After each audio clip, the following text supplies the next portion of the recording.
Olá, desencavernados, tudo bem? Botaram ou não um tubarão na sua piscina? Que história é essa?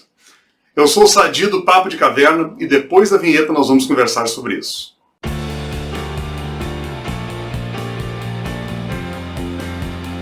Que papo é esse de tubarão? Bom, reza a lenda que os japoneses, claro, como todo mundo sabe, adoram peixe fresco. Só que não tem mais peixe fresco perto da costa, né, do Japão. Então eles começaram a usar pesqueiros, navios pesqueiros mais afastados da costa. Né, eles tinham que ir mais longe para conseguir pescar. Só que quando eles chegavam com esse peixe, devido ao tempo que levava, a distância, ele não chegava mais tão fresco assim e eles sentiram essa diferença. Então eles partiram por uma outra estratégia, botaram congeladores nos navios. Então eles conseguiam ir mais longe, ficar mais tempo e congelavam os peixes. Só que quando chegavam com o peixe e descongelavam, eles também sentiam o sabor do peixe que não era tão fresco como eles gostariam. Então eles pensaram em botar tanques dentro dos navios, né, mas não eram grandes espaços, e ainda assim eles lotavam de peixe os peixes vivos e traziam depois aqueles peixes para a costa para serem consumidos. Só que eles chegavam apáticos, abatidos, porque eles ficavam muito tempo parados, era muito peixe dentro daqueles tanques. Eles perdiam então o frescor.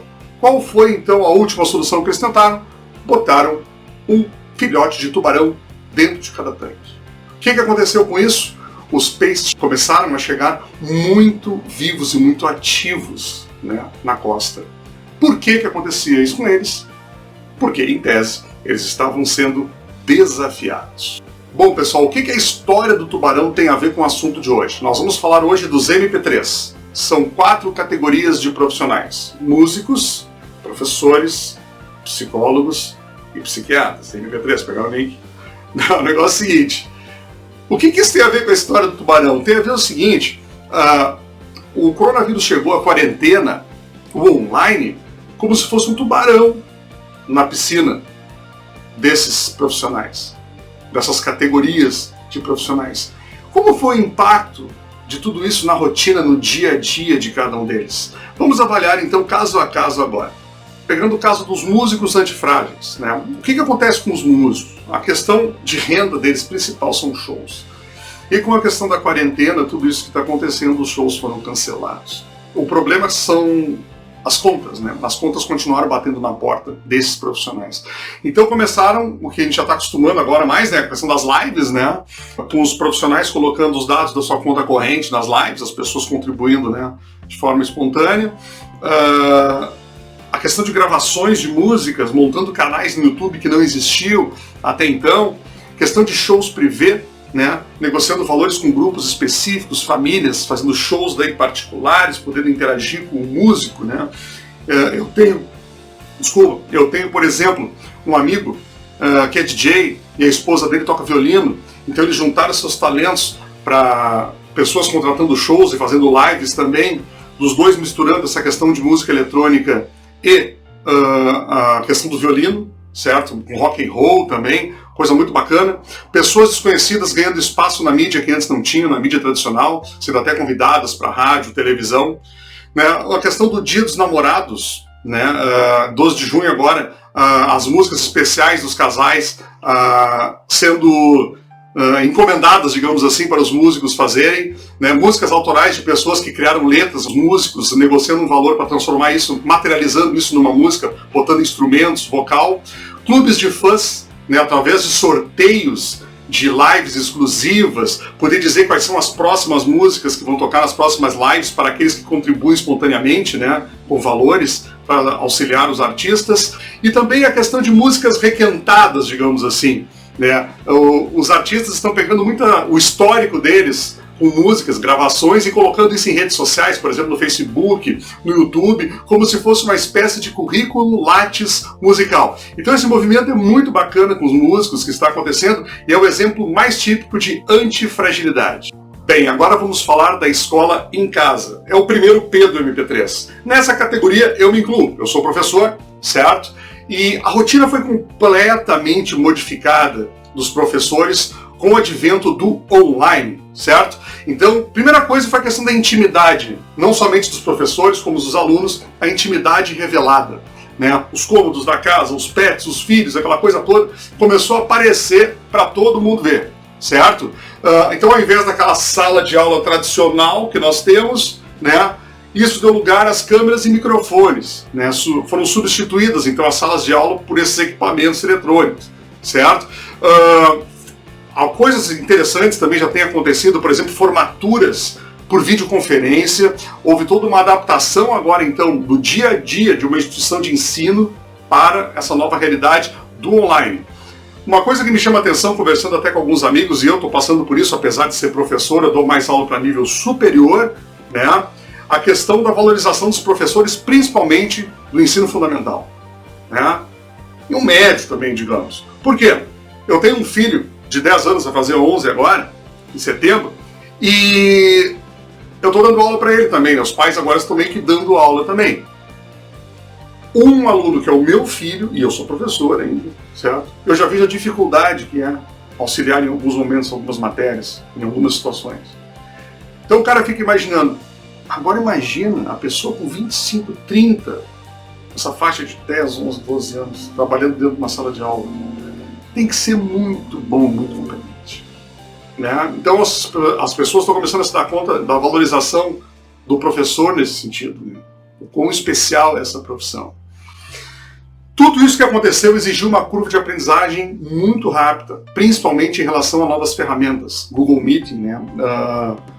Google Drive, utilizar quem usava o Google Docs, todas as ferramentas do Google e outras que existem também. A questão do WhatsApp, né? Conversas por vídeo, reuniões por vídeo no WhatsApp. Tudo isso exigiu muito rapidamente uma nova postura profissional, né? Por parte, né, das pessoas que trabalham na área educacional. Um dos problemas maiores que eu vejo é a questão de infraestrutura por parte dos alunos. Eu, por exemplo, dou aula em uma zona de vulnerabilidade social. Então é muito crítico isso. Não são todos os alunos que têm um computador, não são todos os alunos que têm um 4G ou um Wi-Fi para poder trabalhar. E atrelado a isso, os alunos se matricularam num curso presencial, né? Então nem todos estão a fim de fazer um curso online, transformar o presencial em online. Então uma coisa a se verificar e analisar nessa situação é a evasão que pode acontecer daqui para frente, que é extremamente preocupante. Outra questão que chama atenção é a questão de matar aula digitalmente, né? É muito fácil matar aula digitalmente. O cara chega lá, entra na live, na sala lá que está o vídeo com o professor, desliga o seu microfone, né? Desliga a sua câmera, some para fazer qualquer outra coisa e não está ali e faz de conta que está. É mais ou menos assim, a presença está garantida. O único azar dele é se o professor inventar de chamar ele, né? Aí vai ser um problema.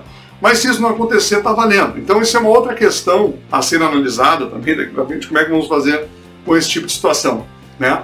E um outro ponto que eu acho que vale a atenção, porque as aulas podem ser gravadas, até é conveniente que sejam gravadas, né? Isso pode gerar, nós estamos nessa onda do politicamente correto, que em demasia eu acho chato, particularmente, tá?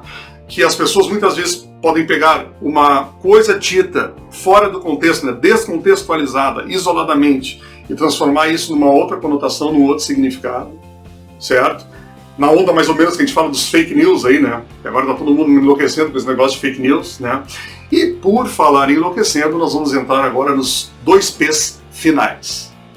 A turma do psi. Quem são essas duas categorias? É fácil, né?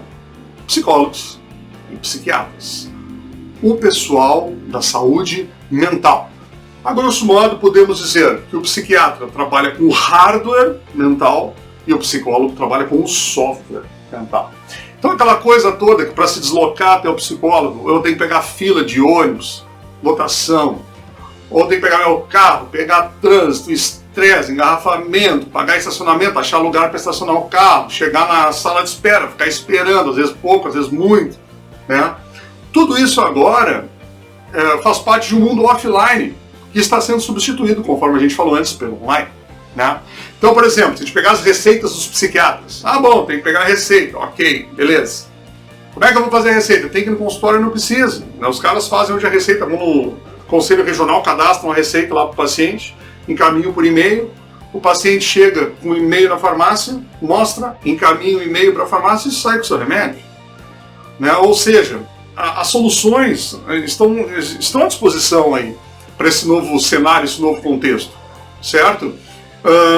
Claro que a questão da intimidade revelada também se dá para psicólogos, psiquiatras e pacientes, né? Eles também estão vivenciando essa nova realidade, né? Uma coisa que me chama a atenção especificamente falando de psicólogos e psiquiatras é que contra a onda de muito profissional liberal que está com... que a demanda diminuiu, digamos assim, de contratação de serviços, para esses dois profissionais eu acho que está aumentando, eu acredito que sim. Existe um aumento de demanda. Por quê? Com essa questão de quarentena e isolamento social, as pessoas estão um pouco perdidas, né? E algumas doenças mentais, tipo a depressão, né, estão se dando de uma forma mais forte, mais exacerbada agora, né, mais comum, digamos assim. As pessoas estão sem a sua rotina e isso está fazendo elas terem uma séria dificuldade, né, do seu dia a dia, de lidar com as coisas, né, mentalmente falando. Muitas pessoas estão sozinhas, né, e não somente aquelas que estão sozinhas porque estão morando somente elas, até morando com outras pessoas. Entra a questão dos relacionamentos também. Tem relacionamentos que já não estavam mais bem, não estavam muito bem, e as pessoas estão meio que sendo obrigadas a estar juntas. E isso dá uma solidão, apesar de tu não estar só, tu sente a solidão, certo? Sem falar em questões de emprego, né, muita gente desempregada ou com ameaça de desemprego, falência, muitas empresas fechando, né, questão de falta de dinheiro. Tudo isso está fazendo com que as pessoas acabem tendo que demandar, digamos assim, mais o serviço dos psicólogos e dos psiquiatras.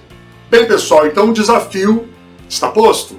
Nós tivemos então um cisne negro, que é o coronavírus, gigante, né? Cisne negro também está nos outros vídeos, a explicação direitinho, né? E isso está demandando ideias muito originais e uma capacidade de mudança muito grande por parte de todos nós. Não somente para os MP3, para músicos, professores, psicólogos e psiquiatras, mas para praticamente todos, tanto financeiramente quanto profissionalmente. Então, assim, tudo isso está desafiando muito os hábitos que nós temos, a rotina que nós tínhamos, né? Digamos, está tirando a nossa tranquilidade praticamente sem exceções. Nós estamos vivendo uma nova forma de sociedade que está exigindo uma postura muito mais proativa, com muito mais responsabilidade por parte das pessoas. Isso acontece nas profissões, como eu falei antes, nos relacionamentos, né? Até na forma que nós temos de aprender, né? Isso está mudando muito agora, conforme a gente falou dos professores, por exemplo, ali. Tudo isso vem de uma forma radical, tendo um processo de mudança gigante com a questão da quarentena, do coronavírus e do online. Bem, pessoal, e dentro disso que a gente está conversando, e você? Você saiu da zona de conforto, né? Está mudando? Já mudou? Está se adaptando? Já se adaptou? Ou a sua piscina é a prova de tubarões e nada disso lhe afeta? Responde para nós aqui embaixo nos comentários para nós sabermos. Eu peço então que você deixe seu like, se inscreva no canal e ative o sininho de notificações para nossos próximos vídeos. Muito obrigado pela atenção, até o próximo vídeo e tchau!